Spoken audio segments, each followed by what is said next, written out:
गया मेरे चले गाँव में दो पहिया, भैंसरा के बहनी भाग गईली। आइयो दादा कहिया भैंसरा के बहनी भाग गईली। आइयो दादा कहिया गाया मेरे चले गाँव में दो पहिया, भैंसरा के बहनी भाग गईली। आइयो दादा कहिया भैंसरा के बहनी भाग गईली। आइयो दादा कहिया एसपी से दरोगा खोजे और सिपहिया, भैंसरा के बहनी भाग गईली। आइयो दादा कहिया एसपी से दरोगा खोजे और खोज सिपहिया, भैंसरा के बहनी भाग गईली। आइयो दादा कहिया भैंसरा के बहनी भाग गईली। आइयो दादा कहिया माय रोबे बाप रोबे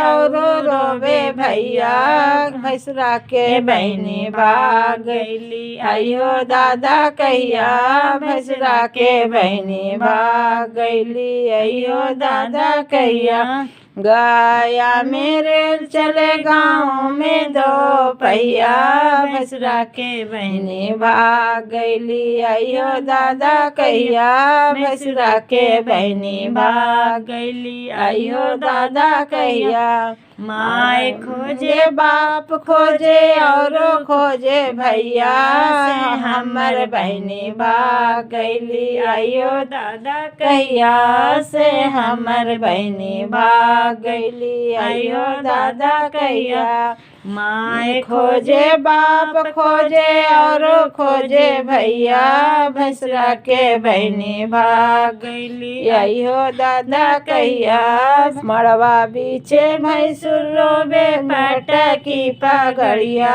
से हमर बहनी भाग गईली। आइयो दादा कहिया से हमर बहनी भाग गईली। आइयो दादा कहिया मोरा भैया बड़ा रंगीला खोजल महलिया, से भैंसरा के बहनी मिल गईली। हमार भैया के संगवा भैंसरा के बहनी मिल गईली। हमार भैया के संगवा गाया मेरे चले गाँव में दो पहिया, भैंसरा के बहनी भाग गईली। आइयो दादा कहिया भैंसरा के बहनी भाग गईली।